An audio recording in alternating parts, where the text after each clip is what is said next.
Hello students and welcome to our YouTube channel Delhi Institute for Civil Services. I am your educator Nikhil Saini and I am in front of you with another video lecture. तो आज के हमारे इस video lecture में हम discuss करने वाले हैं ई गवर्नेंस के बारे में। आज हम ये जानेंगे कि ई गवर्नेंस होता क्या है, उसकी ज़रूरत हमें क्यों पड़ी, उसके क्या क्या बेनिफिट्स हैं और उसे प्रॉपरली इम्प्लीमेंट करने में हमारे सामने क्या क्या लिमिटेशंस आ रही हैं। हम इन सारी चीज़ों को जानने की कोशिश करेंगे, इन सारी चीज़ों के ऊपर डिस्कशन करेंगे। तो प्लीज़ एंड तक वीडियो लेक्चर में जुड़े रहें। चलिए शुरू करते हैं। सबसे पहले ये जानते हैं कि what is actually e governance. E governance किसे कहा जाता है?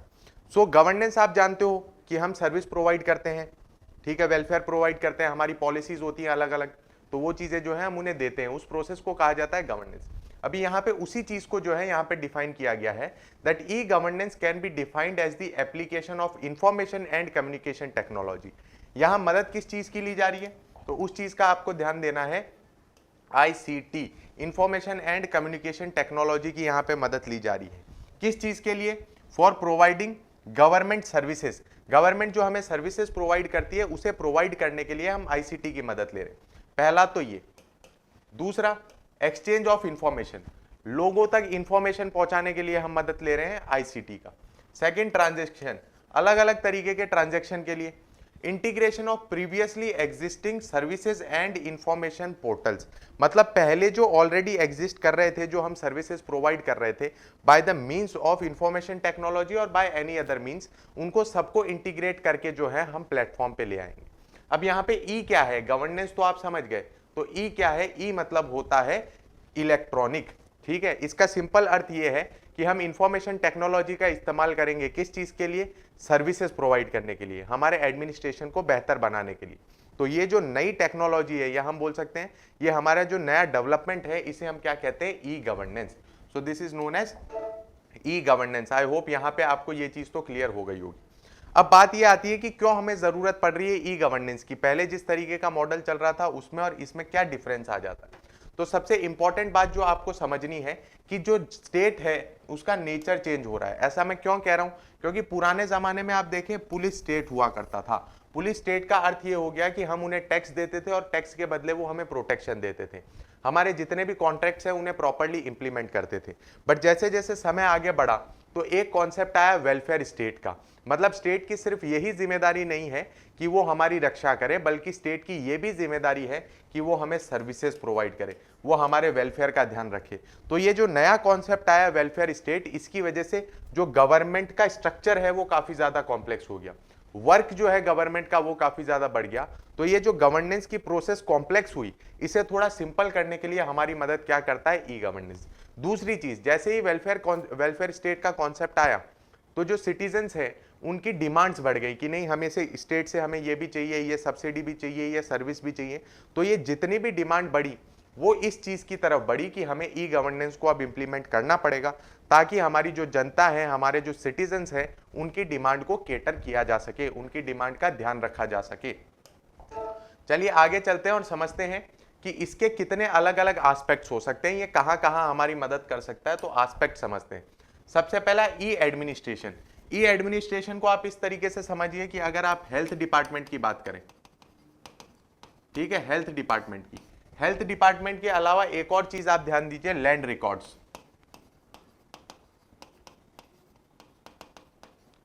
ये किस चीज से जुड़ी हुई है? दोनों चीजें, ये दोनों चीजें जुड़ी हुई हैं हमारे एडमिनिस्ट्रेशन से रिलेटेड। तो इसके लिए हमारी मदद करता है यहाँ पे ये ई गवर्नेंस, ताकि हम चीजों को सिंप्लीफाई कर सके। अब आप देखिए कि आपके डेटा जो है हॉस्पिटल के अंदर काफी ज्यादा सिक्योर रहेंगे, पहले पेपर्स में रखा जाता था।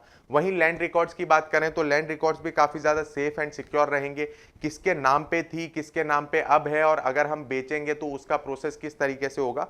तो सारी डेटा जो है वो एंटर्ड रहेगी और हमें उस चीज का अंदाजा रहेगा।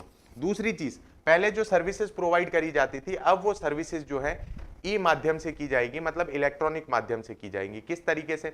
आप देखिए आपके यहाँ पे जितनी भी चीजें हैं, जैसे आप पासपोर्ट के लिए ऑनलाइन अप्लाई कर सकते हो, वोटर आईडी कार्ड के लिए ऑनलाइन अप्लाई कर सकते हो। पहले आपको लाइन में लगना पड़ता था और उसके बाद आप वो प्रोसेस को कंप्लीट कर पाते थे।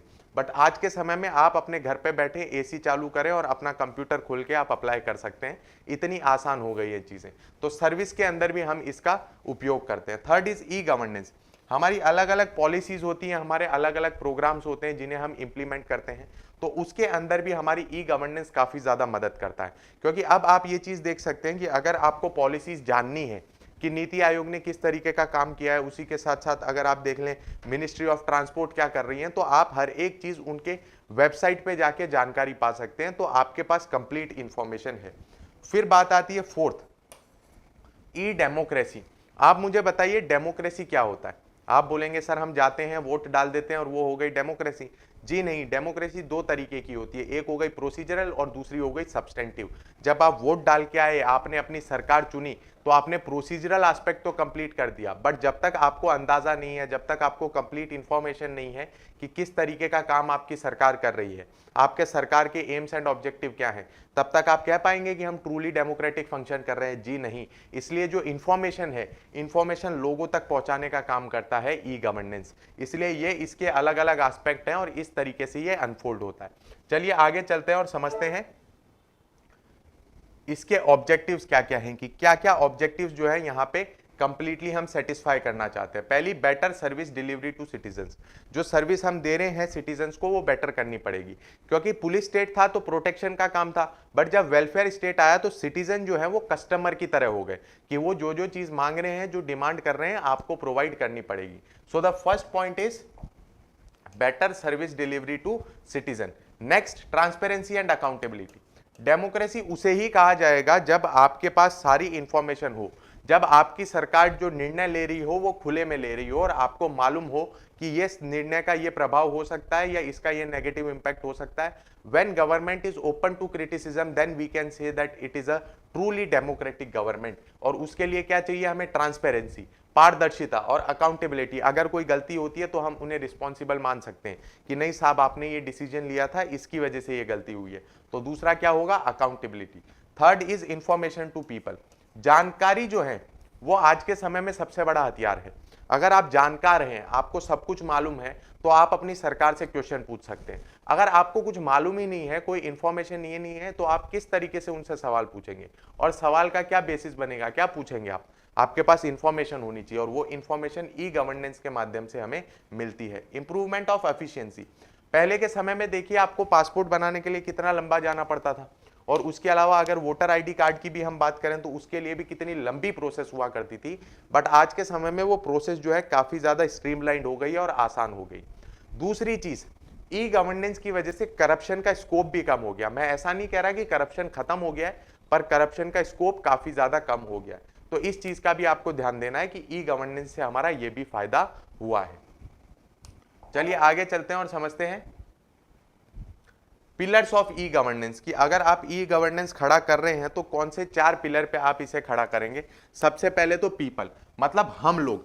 जब तक हम लोग उसे ओपन आर्म से एक्सेप्ट ना करें, जब तक हम उसे एक्सेप्ट ना करें कि हमें ये चीज सीखनी पड़ेगी, हम सीखने को तैयार हों, तब तक इन सारी चीजों का मतलब कुछ भी नहीं है। क्योंकि जब तक सिटीजन नहीं सीखेगा तो वो ई गवर्नेंस का फायदा नहीं उठा पाएगा। तो हमारा पहला पिलर तो ये है कि लोगों को सिखाया जाए कि आपको ये काम करना है, ये नई टेक्नोलॉजी सीखनी है, इसका इस तरीके से उपयोग किया जाएगा। दूसरी चीज प्रोसेस। प्रोसेस जो है अब हमें किसके बीच में स्टैब्लिश करनी है? गवर्नमेंट के बीच में, सिटीजन्स के बीच में और बाकी सारे जो इसके स्टेक होल्डर्स हैं उसके बीच में भी। तो ये जो प्रोसेस चेंज हो रही है, ये पुराने वाले से नए की तरफ जा रहे हैं, तो ये प्रोसेस स्ट्रीमलाइंड होनी चाहिए। यहाँ पे कुछ कियोटिक नहीं होना चाहिए, कुछ कियोस क्रिएट नहीं हो जाना चाहिए, कहीं पे भी वैक्यूम नहीं रहना चाहिए। मैं हर बार ये मेरे लेक्चर में कहता हूँ कि पॉलिटिकल सिस्टम के अंदर कभी भी वैक्यूम नहीं होना चाहिए। अगर वैक्यूम होगा तो वहां पे एंटी सोशल एलिमेंट्स के आने की आशंका बढ़ जाती है। फिर आती है टेक्नोलॉजी। पहले के जमाने में जो टेक्नोलॉजी इस्तेमाल की जाती थी अब उससे अलग होगी। ई गवर्नेंस का बेस ही क्या बनता है? ICT, information and communication technology. तो इंफॉर्मेशन एंड कम्युनिकेशन टेक्नोलॉजी को हमें पूरी तरीके से वेल स्टैब्लिश रखना है, स्ट्रॉन्ग बनाना है। तो हमारा ये काम रहना चाहिए कि हमें टेक्नोलॉजी बेटर करनी है, बेहतर करनी है। फिर बात आती है रिसोर्सेज की। पुराने जमाने में एज इन जो पहले के समय में पैसा कौन खर्च किया करता था? स्टेट। बट नाउ जब हम आईसीटी की बात करते हैं तो इसमें बहुत ज्यादा इन्वेस्टमेंट चाहिए, इसमें बहुत ज्यादा पैसा डालना पड़ेगा, और उसके लिए आपको क्या चाहिएगी? पार्टनरशिप। उसके लिए क्या चाहिएगी? Partnership. For that you need partnership. आपको बहुत ज्यादा पार्टनरशिप की जरूरत है उस जगह पे। क्यों? क्योंकि अकेले स्टेट इतना पैसा नहीं डाल पाएगी, और अगर स्टेट पूरा पैसा नहीं डाल पा रही है तो वहां पे प्राइवेट सेक्टर को इंक्लूड करना पड़ेगा। तो ये 4 पिलर के बेसिस पे हम पूरे ई गवर्नेंस के स्ट्रक्चर को खड़ा करेंगे और बेहतरीन इमारत बनाने की कोशिश करेंगे। ये हमारा एम एंड ऑब्जेक्टिव है। चलिए अब समझते हैं कि कितने टाइप के इंटरेक्शन होते हैं इसके अंदर, ई गवर्नेंस के अंदर। पहला है G2G, that is government to government. Government के अंदर ही आप देख लीजिए सेंट्रल गवर्नमेंट, स्टेट गवर्नमेंट, तो उनके बीच में और गवर्नमेंट के ऑर्गेनाइजेशन के बीच में ही जब किसी तरीके का इंटरेक्शन होता है by the means of e governance, उसे हम क्या कहते हैं? G2G, मतलब गवर्नमेंट टू गवर्नमेंट। अब बात आती है दूसरे टाइप की, that is government to citizen. दूसरा हमारे लिए मेजर है ना, ये किसके लिए बनाया गया है? गवर्नमेंट टू सिटीजन, ताकि गवर्नमेंट जो है वो सिटीजन तक पहुंच पाए, गवर्नमेंट सिटीजन तक पहुंच के उनको सारी इंफॉर्मेशन दे पाए। तो ये दूसरा क्या हो गया? G2C। तीसरा बात करते हैं government to business. Government to business, ये थर्ड इसका पार्ट हो गया, जिसके अंदर ये ध्यान दिया जाता है कि हम बिजनेस से तक कितने बेहतर तरीके से पहुंच पाए, क्योंकि बिजनेसेस को भी बहुत सारे लाइसेंस की जरूरत होती है, बहुत सारी अलग अलग सर्विसेज की जरूरत होती है, बहुत सारी अलग अलग पॉलिसीज की जरूरत होती है। तो उसे प्रोवाइड करने के लिए जो है हेल्प ली जाएगी गवर्नमेंट टू बिजनेस की। इस चीज का आपको ध्यान देना है। फिर आता है G2E, that is government to employee, क्योंकि गवर्नमेंट के भी भाई साहब खुद के एम्प्लॉय हैं, जिसमें से आप बहुत सारे लोग एस्पायर कर रहे हैं कि वो भी आगे जाके गवर्नमेंट के लिए जो है अपनी सेवा दें। गवर्नमेंट टू एम्प्लॉइज, तो गवर्नमेंट जो अपने अंदर अंदर सर्कुलर्स पास करती हैं, ऑर्डर्स पास करती हैं, वो G2E के अंडर आ जाएगा। मतलब गवर्नमेंट अपने ही जो एम्प्लॉइज हैं उनके लिए कोई इंफॉर्मेशन बाहर निकाल रही है, उसे हम किसके अंदर कंसीडर करेंगे? G2E, government to employees. सो इसके बेनिफिट्स क्या क्या हैं? बेनिफिट समझते हैं। सबसे पहला बेनिफिट तो यह है कि ट्रांसपेरेंसी रहेगी, अकाउंटेबिलिटी रहेगी। आपने जिस सरकार को चुना है उस सरकार से सवाल पूछ पाएंगे। डेमोक्रेसी का बेसिक यही है कि आप अपनी सरकार से सवाल पूछ पा रहे हैं कि नहीं पूछ पा रहे, तो ये इंपॉर्टेंट बन जाता है। दूसरी चीज अकाउंटेबिलिटी, अब आप उनको अकाउंटेबल रख पाएंगे कि ये गलती हो गई और ये गलती आपके कारण हुई है। करप्शन का स्कोप कम हो जाएगा, ठीक है। Second, expanded reach of governance. जब हम बात करते हैं फिजिकल डिलीवरी की या फिर फिजिकल चीजों की, तो उसकी लिमिटेशन है। दूसरी चीज अगर हम बात करें आईसीटी की, मैं यहां बैठा बैठा जो है अमेरिका के अंदर एक मेल लिख सकता हूं। क्या मुझे वहां जाना पड़ेगा? नहीं, बट मेरा काम हो गया, मेरे को वहां पे मेल भेजना था वो भेज दिया। बट यही चीज मैं फिजिकली डिलीवर करने जाता तो मेरे को कितना समय लगता। तो इसी चीज को समझिए कि जो हम सर्विसेज प्रोवाइड करना चाह रहे हैं वो आईसीटी की मदद से बहुत ज्यादा आसानी से जो है हम प्रोवाइड कर सकते हैं, बहुत सारे लोगों को प्रोवाइड कर सकते हैं और टाइमली प्रोवाइड कर सकते हैं। इंप्रूव्ड सर्विस डिलीवरी, इसी के अंडर ये हमने कवर कर लिया। फिर बात आती है better access to information for citizens. मैंने आपको अभी ये चीज कही कि आज के समय में जानकारी ही आपका हथियार है। आपके हाथ में कोई बंदूक नहीं है, तलवार नहीं है, बट आपके हाथ में सिर्फ एक हथियार है जो इन सबसे बड़ा है, that is information. If you are having information then you can ask authorities that why this is done, और इसके अलावा क्या ऑप्शन हो सकता था। तो ये सारी चीजें आप अथॉरिटीज से तभी पूछ सकते हो जब आपके पास इंफॉर्मेशन है। सो this is the biggest weapons of today's time, ठीक है। चलिए आगे चलते हैं और समझते हैं इसकी लिमिटेशंस। लिमिटेशंस बहुत सारी हो सकती हैं, पर उसके अंदर से 4 इंपॉर्टेंट लिमिटेशंस जो मुझे लगी वो मैं आपके सामने रखना चाहूंगा, आपको बताना चाहूंगा। सबसे पहले lack of basic infrastructural facilities. यहाँ पे साहब इस तरीके की हालात है इंडिया के अंदर कि लोग जो हैं वो चूहा मार के खा रहे हैं, ठीक है। उनको खाने के लिए भी प्रॉपर संसाधन नहीं मिल पा रहे हैं, खाने के लिए भी उन्हें अनाज नहीं मिल पा रहा है। तो आप ये समझिए, क्या वो फोन अफोर्ड कर पाएंगे? क्या वो आईसीटी को अफोर्ड कर पाएंगे? जी नहीं, वो नहीं कर पाएंगे। बिजली पानी जैसी जो बेसिक सुविधाएं हैं वो उन्हें नहीं मिल रही, तो आप स्मार्टफोन की तो बात दूर की रखिए। तो पहली चीज तो ये कि यहाँ पे इंफ्रास्ट्रक्चर नहीं है। दूसरी चीज ह्यूज पब्लिक एक्सपेंडिचर। अगर हम इसे सक्सेस बनाना चाहते हैं, अगर हम इसे प्रॉपरली इंप्लीमेंट करना चाहते हैं, तो हम ये चाहते हैं कि साहब जो पब्लिक एक्सपेंडिचर है वो बहुत बड़ा होगा। और क्या ये आज के समय में पॉसिबल है, जब हमारे देश की हालत इस तरीके से है कि आज भी एक बहुत बड़ा तबका जो है उनके पास खाने पीने के लिए नहीं, तो हम इतना बड़ा इन्वेस्टमेंट एक साथ नहीं कर पाएंगे, उसकी पॉसिबिलिटीज कम हो जाएंगी। Threat to privacy and security.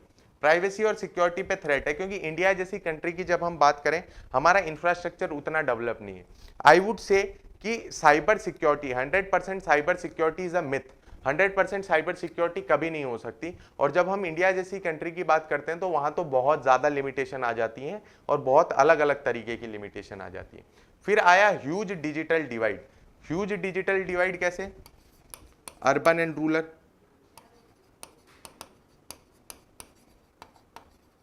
ठीक है, इनके बीच में ह्यूज डिजिटल डिवाइड है। दूसरा है मैन एंड वुमेन, इनको भी जो है रिसोर्सेज प्रॉपरली डिवाइडेड नहीं है। फिर सबसे इंपॉर्टेंट रिच एंड पुअर। तो आप क्या चाहते हैं जब आप इस तरीके की चीजें इंप्लीमेंट करेंगे? तो इससे ये नहीं होगा कि एक सेक्शन को बहुत ज्यादा मिल रहा है और दूसरे सेक्शन को मिल ही नहीं पा रहा है। तो ये इसकी बहुत बड़ी लिमिटेशन है कि यहाँ पे इंडिया में बहुत बड़ी डिजिटल डिवाइड है। ये सारी चीजों पे हमें प्रॉपरली काम करने से पहले ये करना पड़ेगा कि ये जो डिजिटल डिवाइड है इसे कम करना पड़ेगा, इसे लिमिट करना पड़ेगा। सो this is the most important limitation of this e governance. ठीक है, सो हमने एक बेसिक कॉन्सेप्चुअल क्लैरिटी ले ली है ई गवर्नेंस की। आई होप आपको ये चीजें समझ आई होंगी, मजा आया होगा। पूरा कॉन्सेप्ट मैंने आपके सामने रख दिया कि ई गवर्नेंस किसे कहा जाता है, ई गवर्नेंस क्या होता है, ये सारी चीजें मैंने आपके साथ शेयर करी। आने वाले कुछ लेक्चर में हम होपफुली इस चीज के बारे में भी डिस्कस करेंगे कि क्या क्या ई गवर्नेंस के इनिशिएटिव्स हैं, ई गवर्नेंस कौन कौन सी जगह अप्लाई की जा रही है, और उन सारी चीजों के बारे में डिस्कस करेंगे। अगर आपको आज का वीडियो लेक्चर अच्छा लगा हो तो please like, share and subscribe it.